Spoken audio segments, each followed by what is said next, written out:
Hello, everybody. Welcome to our CakeFu Master Series.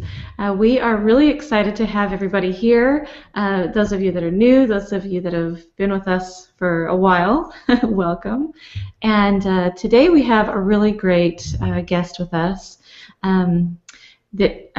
She's been on, what's the Sweet Genius? Sweet Genius, Is yeah. that right? Yeah, Yep. Sweet Genius, one Sweet Genius. And a few other things, I'm sure. We will get to those in just a second, but I wanted to welcome Erin. Thanks for coming and joining us, Erin. Thanks for having me. I'm super excited to be here. Awesome. Okay, we're going to go ahead and we'll talk about Erin. We'll talk about you a little bit, and then we will move on to a training portion, which is going to be really fun. Erin's got a fun live demonstration for us today. And then we'll have our question and answer portion, and we will also have a giveaway at the end. So Yay. this will be really fun. Okay, so Erin, let's talk a little bit about you and Okay. Tell us who you are, where you came from, how you got started, anything you want to share. Sure. Well, I grew up in New Jersey, but I live in New Hampshire now, and I've lived here for about almost 15 years now, which is crazy to say. I've been in the pastry world for 12 years now. I started my career as a restaurant pastry chef, so I did fine dining, plated desserts, things like that. And then I was kind of looking for something a little different. The restaurant world is a little, it can be a little cuckoo at times. Yeah. Yeah, I wanted to have a family and a little more calmer lifestyle. And I took a sugar flour class in New York with Ron Ben Israel, and that kind of set my next direction. I was like, this is it. This is what I want to do. This is amazing. That is Um, really, really awesome. yeah, no, it was kind of pivotal. It sent me in the cake direction because before, as a restaurant pastry chef, cake was kind of not something I wanted to do. It's like the last task, like, but because it was Nice. so, yeah, well, when you have like a menu and completed desserts have so many little components, and then someone would be like, I need a birthday cake, and you're like, oh. But yes, that kind of set me in the cake direction, and I'm so glad it did because I haven't looked back. And started doing cakes for friends and family, chefs that I'd worked with previously. And when it got too big for my house, I opened up my shop, and that was in 2009. So Oh, I've been doing cakes in the area since then, weddings, birthdays. Now it's kind of become more focused to predominantly weddings and larger scale events. So, awesome. So what's the name of your shop? Wild Orchid Baking Company. Okay, Wild Orchid Baking Company. I like the name of that. That's Thanks. Yeah, I picked it because it's the source of the vanilla bean. Oh, there you Yeah, go. and it's a flower, so it represents what brought me into the cake world and kind of what inspired me in the food side of things as well. So, Awesome. Well, yeah. congratulations on your business doing so well. That's Oh, really thanks. awesome. Thank Okay, you. so after you opened up your bakery and everything, tell me a little bit about Sweet Genius, because that's kind of a fun show. It was fun. It was very crazy to do. It's a long day. It's very lots of stress, but it was really fun, especially since I've been in the cake world for a while now. It was fun to do something that kind of combined both efforts, and so I could play with flavor and have to use crazy ingredients. I had to use baby formula in the first round. Oh man. I know. I know. It's the grossest thing ever. Something I would never feed a person unless I was forced. Yeah, no. Um, I used it in my devil's food cake, and it turned out actually pretty decent. I was really surprised. And I had to use horseradish and quinoa. So it was really challenging but fun on the, kind of at the same time. Yeah, that's honestly, out of all of the cake pastry type shows, that one intimidated me the most. I mean, I would watch. I mean, I've done the cake show and everything, and when Yeah, I knew Sweet yeah. Genius was coming out, I was like, I don't know if I'd ever want to do that. 'Cause, I mean, to have to go on and be thrown these crazy ingredients and just Yeah, that's yeah. crazy. No, the curveballs were kind of intense. And then, I'm sure as you know, because you've done these kinds of things, when you're standing there being judged too, that's super intense while he's going through every single component and the flavors and how you did it. And it's just, yeah, intense is kind of the only word you can use to describe it. Yeah, I'm sure. Yeah. Yeah, but I'm glad I did it. It was fun. Awesome. All right. Well, it's and you have been published in a lot of magazines and things like that. You want to talk about some of the cool publications and things that you think have been really beneficial to you? Oh, yeah. No, I've been really fortunate, especially this past couple of year or two, to get some really awesome editorial coverage. The first big one was Town and Country magazine. I had a wedding cake. They featured the wedding, and then I had done the cake for it, so that was really exciting. That was my first national coverage, which was cool. Um, Brides magazine I was recently in for America's Prettiest Wedding Cakes. So that Oh, was how really an honor. exciting. Yeah, huge honor. And I mean, when I looked at the article and the other cake designers that are in it, I was like, oh my gosh, where where am I right now? Like it's crazy. Yeah, no. So I was in that. I've been fortunate to do some things with. I did some stuff with American Cake Decorating magazine. I did a tutorial for them, and Cake Central.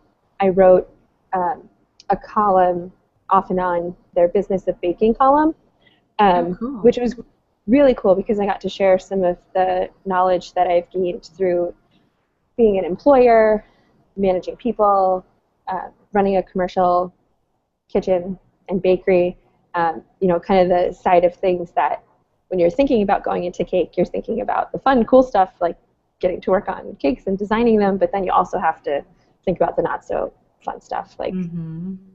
people and employees and paperwork and Yeah, there's a taxes. lot Yeah, involved. Yeah. yeah. There's a lot. So it was that was a fun thing for me to do with them to be able to write a little bit about that side of things. So I hope hopefully it was able to help some people who are looking to get into this too. So Great. yeah, lots of fun stuff this past year. Awesome. That's great. Okay, so today, well, okay, let's talk about Craftsy a little bit. Hmm. You have just come out with a Craftsy class, which is really exciting. You want to tell them about your Craftsy class? Sure. It's called Simply Stunning Hand Stamped Cakes. I said that about a million times when I was filming the class. Um, it's uh, kind of a different technique that I had been working on. I've come up with a couple of ways to create custom stamps for decorating your cake. So in the class, I go through about 5 different techniques where the first one was based on a tutorial that I did for the cake blog. Used to be called halfbaked.com, Oh, where cool. I took celery and used it to stamp roses on the side of a cake. So it was kind of a DIY on the cheap, like, oh hey, celery makes a rose shape. Nice. Uh, Yeah, yeah, yeah. just kind of a fun thing. And then that kind of opened up a whole door, like, what else can I use to stamp? Um, so I came up with a couple of different techniques using cutters, fondant, foam. There's a really cool piping technique in the class where I show you how to make a more detailed custom stamp that can be used kind of over and over and over again, um, which is a really cool thing. I like stamping because I think it's something that an entry level decorator can pick up right away and make a really cool pattern on the side of the cake. And then a more advanced decorator could use it to add some layer and texture to their designs. Start with a stamped pattern and then pipe or sculpt or mold or add things, to that stamped pattern that can really give more depth to your designs. That's a really fun idea. I know that the Great. stamping has been out there a little bit, but I don't think it's Yeah. out there as much as it could and probably should be, because it seems like a fairly quick technique. Is Yes, that right? it's a really quick technique and it's easy. That was another part of it that kind of led me to investigate stamping more is the look of hand-painted cakes is so popular right now because Hmm. it's so beautiful, but not everyone is an artist. So getting that kind of hand-painted look would be difficult if you're not comfortable with a paintbrush. So that's where a stamp could come in and help you to create a more um, intricate pattern than you might be able to achieve just with your own, just eyeballing it on your own. Uh-huh. Cool. That is really fun. All right, and so you're going to actually show us a little bit of what is in the Craftsy class, a little bit of how you do the stamping, and I think this is going to be a really fun demonstration. But before we get to that, I want to tell you guys that that's going to be our giveaway today. We're going to be giving away one of Erin's classes, her stamping class. And then also, she's got a little package that she's going to send along with it so that you can actually do it while you watch the class, which is really fun. So, Yay! so you want to tell us a little bit about the kit that you're going to be sending out? Sure. I'm going to send out this cool Ateco leaf cutter set so you could use it. The cake that I'm demoing today will show the technique that I use to use cutters to make a stamp. So you can take these and make the cake that I'm making today. And then the other thing that will be included are these cool acrylic blocks. Bring them up here. These are I use a lot in the class. I'll bring them closer so you can kind of see here. They have a grid on them, so that way when you place your stamp onto the acrylic block, it sticks to it, and then you can see through it, when it's not in the package, and line things up with that grid. So it's kind of a thing that is sold for use in stamping, but I think it makes a great cake tool as well. Now that I've started playing around with these, there's like a million things I've found that they're useful for. So pretty Awesome. That's cool, yeah. cool. It's always nice to have those fun finds that you're just like, well, it wasn't meant to be for cake, but Yeah. I mean, it's so perfect with cake that you just have to. Yeah, no, I love it. I love to be able to, look at things in a different way, and then, hopefully it helps make cake life easier. All right, so yeah, we'll have one lucky winner that will win the Craftsy class and that little kit, which is really fun. And then we also have a discount available for Erin's class that you guys can get. It'll be going for the next 24 hours. So you guys have 24 hours to go on, take advantage of that sale, and get her class and watch it. I think that'll be. I honestly, if anybody's looking for a way to speed things up, to have nice overall designs that cover a lot of cake quickly, I think this is a really great way to do it. So, for those of you that want to get into making cakes in the masses, this is a really good idea. So. Great. All right. Well, you want to go ahead and Yes. get set up for that. Over to my table. You guys can see my kitchen. Awesome. All Is this right. your work kitchen? This is my cake studio. We're in the kitchen portion of it. I have a little tasting area, and I'm just trying to get her. Awesome. Storage and all that good stuff. But this is my work table. So does that look good? That looks great. According to what I see, it looks Awesome. great. Okay, good. All right, so the first thing I have here, the cake that I kind of photographed. This is the end result that we're going for.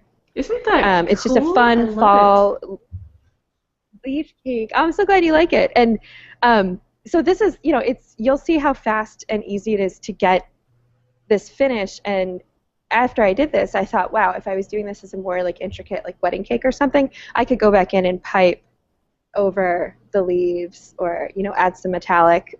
So it's just kind of starts you off with a really great base. So I'm going to use this on the back here to show you guys how I did it. I'm going to take this apart, and I started with the bottom. So what I do is I have the 8-inch cake pan. This is an 8-inch base and a 6-inch top. And then just sit it on top of the pan while I'm working, so that way I can stamp over the bottom edge of the cake. See, that's genius. Thank you. And so to make the stamp, I have the leaf stamps that I made ahead of time, but I'll show you. I'm going to take some fondant here. You can use fondant, you could use gum paste. This is a great way to use leftover if you, have a color that you don't really need anymore. I like to use white so that I can see the color on the stamp. Grab my rolling pin. And now I'm going to roll the fondant fairly thick, about a 1/2 inch, 3/4 of an inch. And then I'm going to take my leaf cutter and just cut the shape.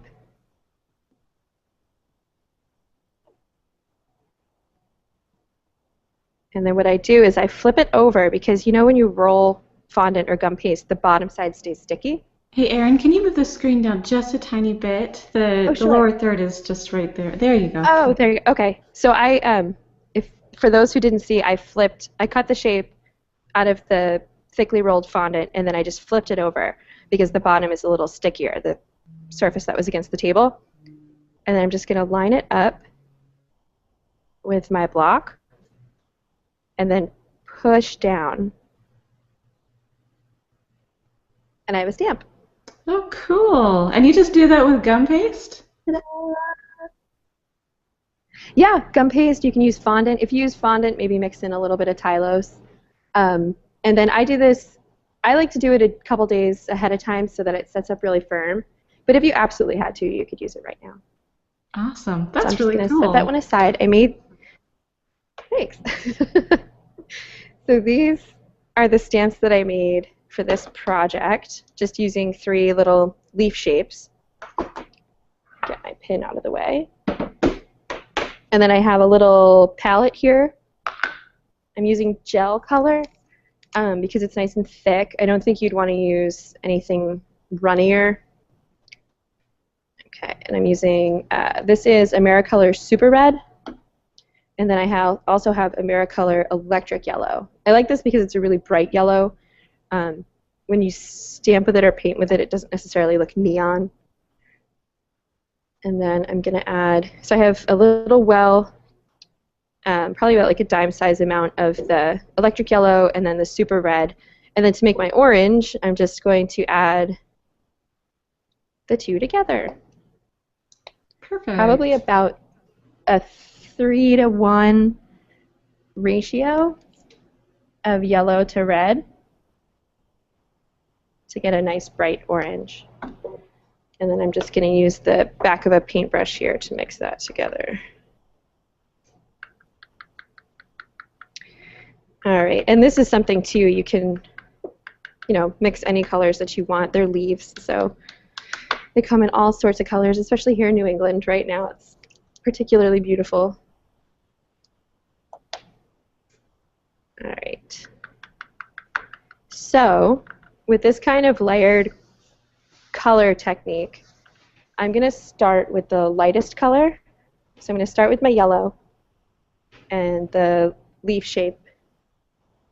I used kind of just like classic leaf shape for the yellow color. I cut a round out of parchment that I'm going to use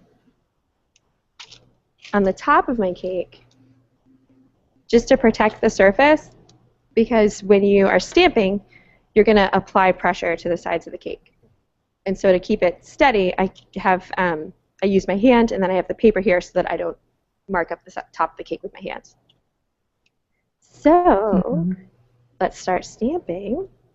Can you still see me? Let me move back here. I'm going to brush. Yeah, you're looking great. Okay, good. I've got the foam craft brushes here. I like to use these instead of regular paintbrushes because they cover a wide area really quickly. and they don't leave the brush strokes. I'm going to paint my stamp, and then now this is flat stamp, round surface. So you're going to start at kind of one side and rock the stamp back and forth so that you make contact with the cake. There you go. Your first leaf. Nice. Yay! So I'll just quickly, I'm just going to cover a portion of the cake here so that you can see and turn your leaves. You know, when they land in a pile, they land all crazy, so you don't want it to look, for this particular cake, I don't want it to look super organized. Mm-hmm. Like I lined all my leaves up. Yeah, that one. Oops. The OCD side of me may want to do that, but for this design, yeah, we'll keep it pretty. I think a lot of us are challenged with that OCD-ishness. I know. Yeah, cake designers want to line things up in straight rows and keep things organized, but these kinds of designs work best when you let yourself get a little random. Mm-hmm. And then you'll see as I'm stamping, the thing with stamping is it looks stamped. So you'll see that there's more color in some areas, less color in others. For this particular design, I love that because then it's going to let these other color leaves kind of layer in a really pretty way. If you wanted it to be more solid, you could go back in with your brush and finish out the color. Yeah. Yeah.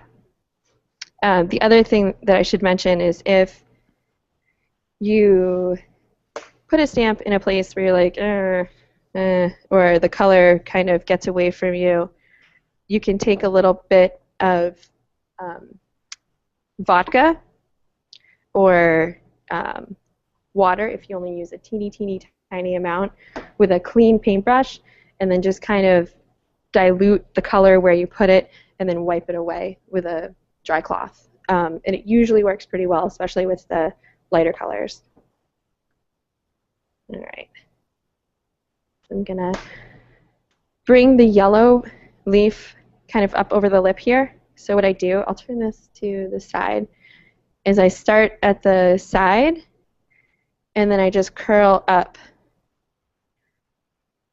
over the top of the cake. Very nice. So that helps to bring the design up top. And then when you get to the top, that's the easiest part because you just stamp straight down.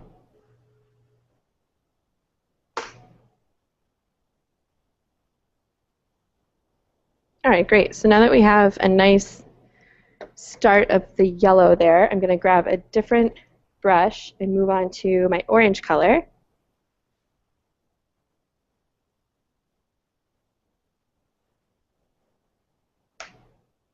And just start adding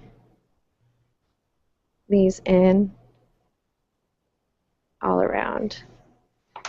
This is something that you could do with kids. I think that would be super fun. Yeah, this would really make a fun thing for the kids to do, and any kind of shape. You could do Halloween stuff. That would be really fun. Yeah, you could stamp like a jack-o'-lantern, like stamp the eyes and mouth and all that. That would be really fun. Yeah. I've had people ask if they could do this on other kinds of icings. I haven't tried it. I don't think it would work on Swiss meringue. I think that you might be able to do it with a crusting buttercream.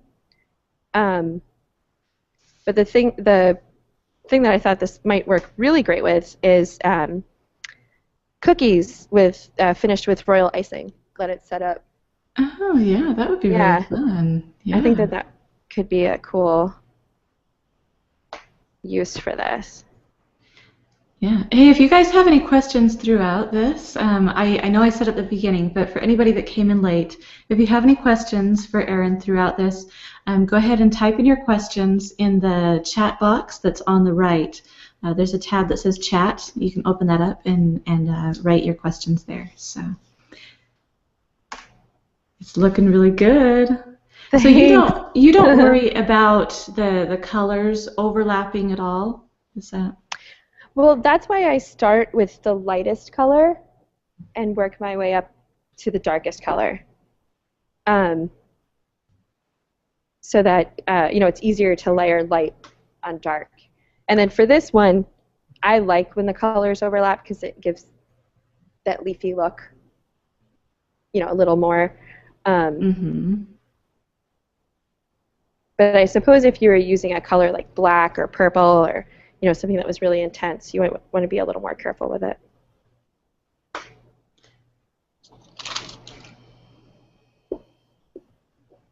All right, so I'm going to move on to my last leaf guy. I'll go to the red.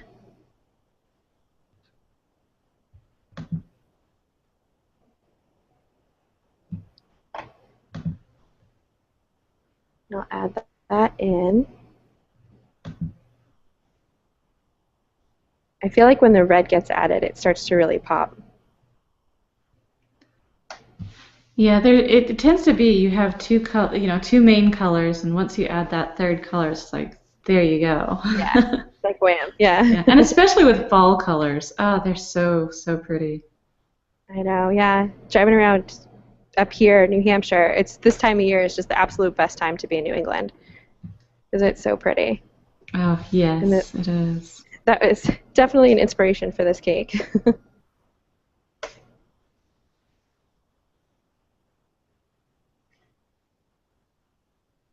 And in the Craftsy class, the technique that I do this with, I use my cloud cutter to make a cloud stamp. And for clouds, it's awesome because it's so hard sometimes to achieve that wispy, cloudy feel. Like if you were to cut a piece of fondant and put it onto the sides of the cake to look like a cloud, it kind of can look kitty, like it looks cartoony. Yeah, oh, totally.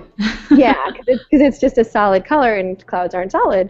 So using this for that, I think that this is a cool technique for anything that you don't want to be like solid. It also helps to not add a ton of bulk to the side of the cake too. Like if this were all like fondant appliques, this would be a lot. That would be a lot. Yeah. Yeah. Right. Well, and to have actually cut all of these out, place them on the cake, just so I do believe that it would take more time to color your fondant, Yeah. to roll it out, to cut it, to put it on there, and then you have to cut around and just to inlay sort of Yeah.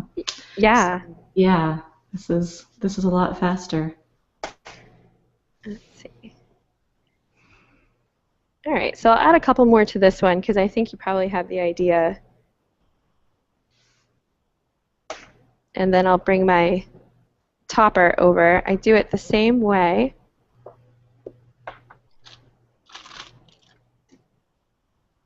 All right, where I put the cake pan down first, upside down, and then place my cake on top. And then for the top of the cake, I just wanted it to look like the leaves had kind of piled up the bottom tier and we're just kind of poking out the top tier here. I think it's really pretty when you leave some white space. I agree. It adds more interest. Yeah, it draws your eye towards what you want the person to look at, which is the beautiful leaves. Let me grab here. I think I might have cross-colored.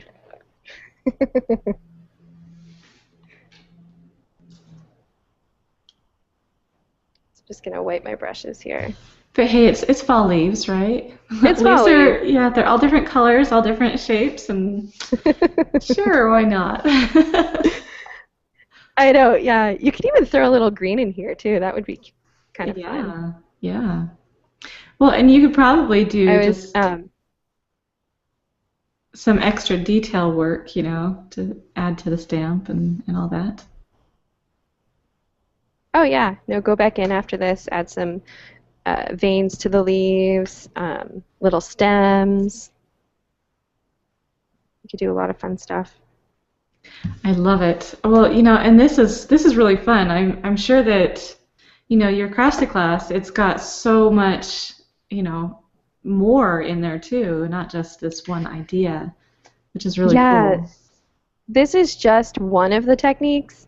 Um, and then the food one, which is just kind of fun because that's something that you can just go into your fridge and, see what kind of things you have that can create patterns on the sides of your cakes, like the celery idea, which is kind of silly.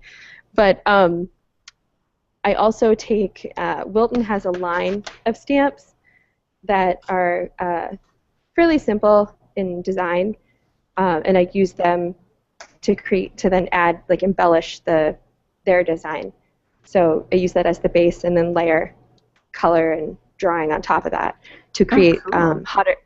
Yeah, use those to create hot air balloons that kind of go in that stamped sky.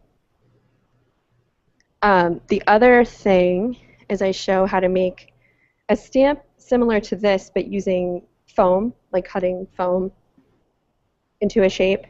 Um, and I use that technique to create a chevron look, which is really cool because it can be so difficult to get straight lines. So when you're using a stamp, you've got, like, the lines are already there for you. So you're just applying them to the sides of the cake, which is so much easier. And then the final technique, the piped technique, is really cool because you can take literally anything, paper good, piece of fabric, a drawing, use the little reverse technique that I've come up with and turn it into a custom stamp.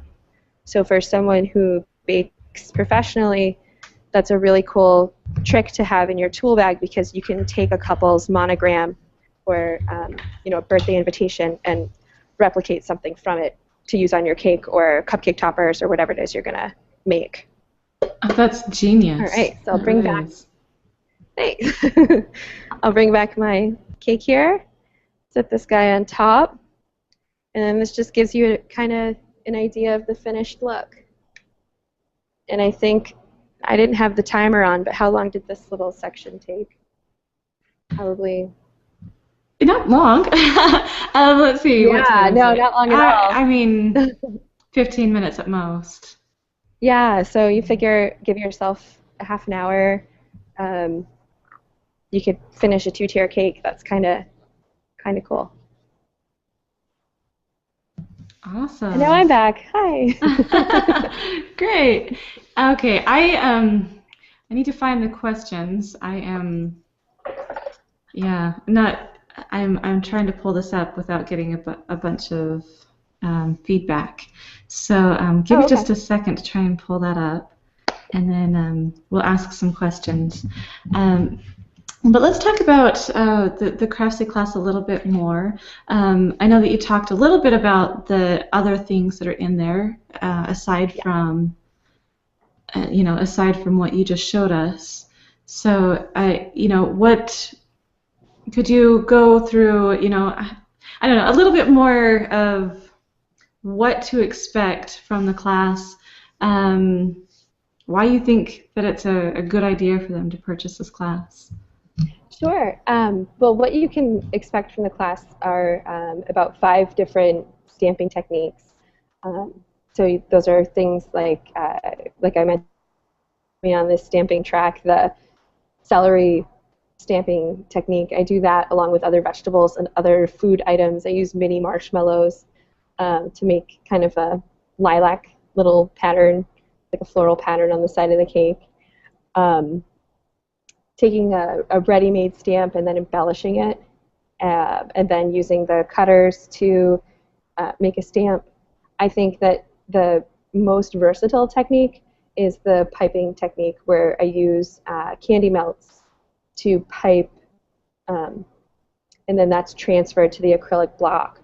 That it makes such a sturdy stamp. I was really surprised at how rigid it was. So in the class, I show you how to use it to emboss fondant to make like a fabric style kind of technique, and then I pleat it.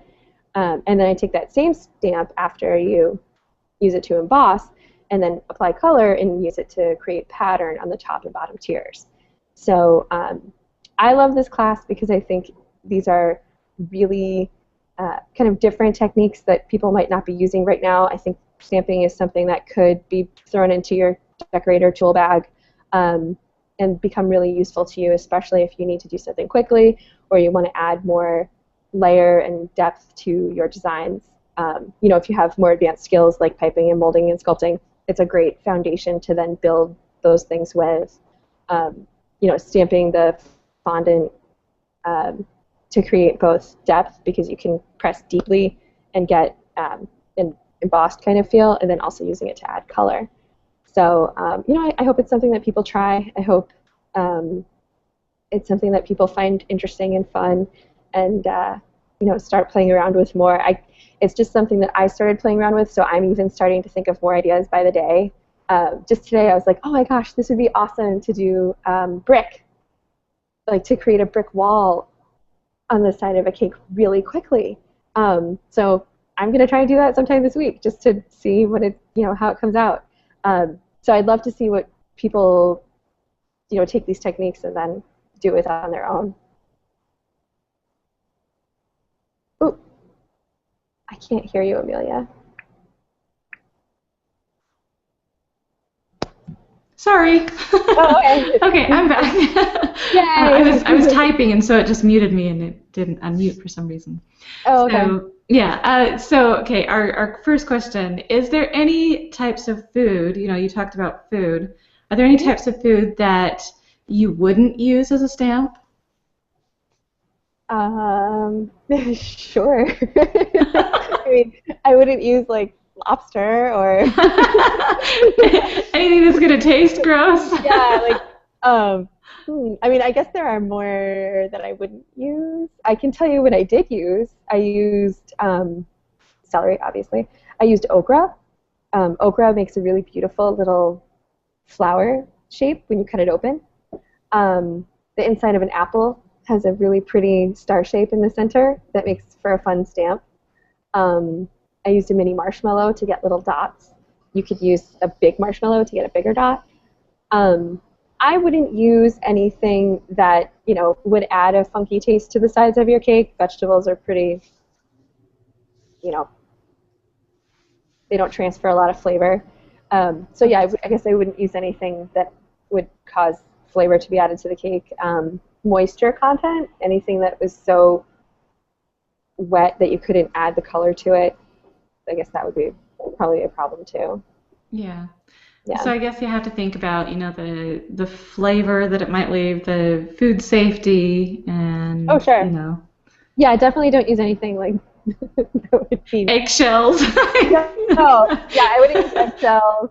I wouldn't use, you know, any shellfish. I think I pretty much stuck to fruit, vegetables, and candy. All things that are pretty safe in the cake world.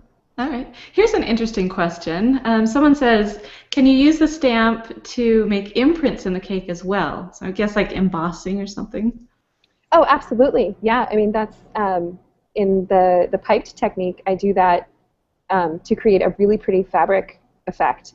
Oh, I made I made a pretty dahlia pattern that you pipe with candy melts and then transfer to the acrylic block. It's all kind of a step-by-step process.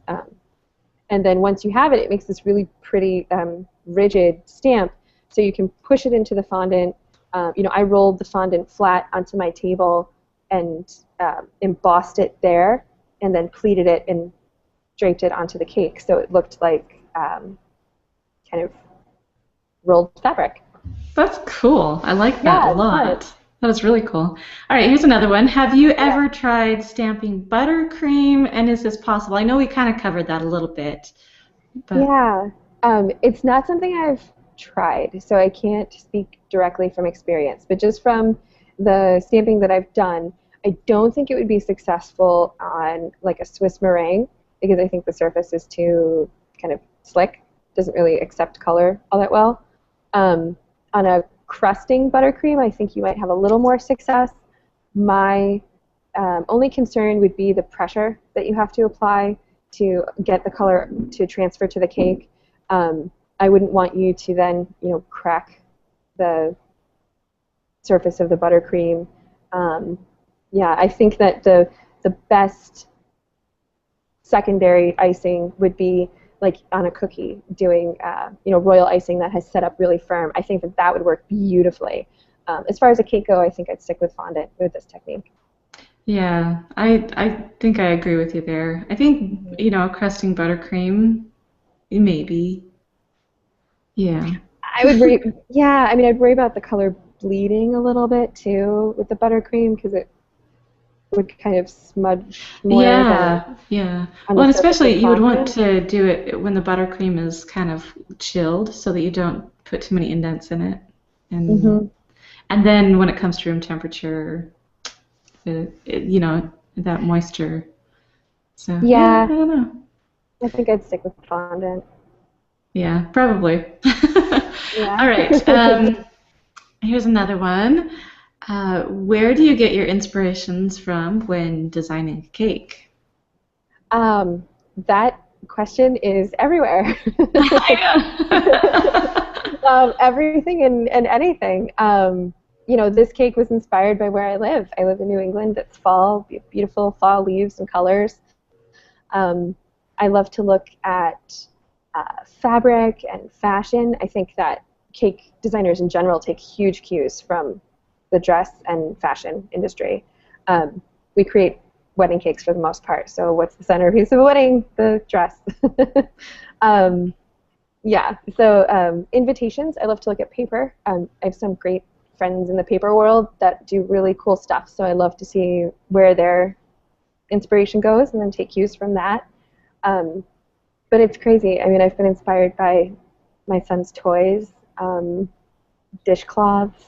Um, you'll just be looking around one day, and I'm sure this might happen to you too, and you'll Of see something and course. think, oh, that needs to go on a cake.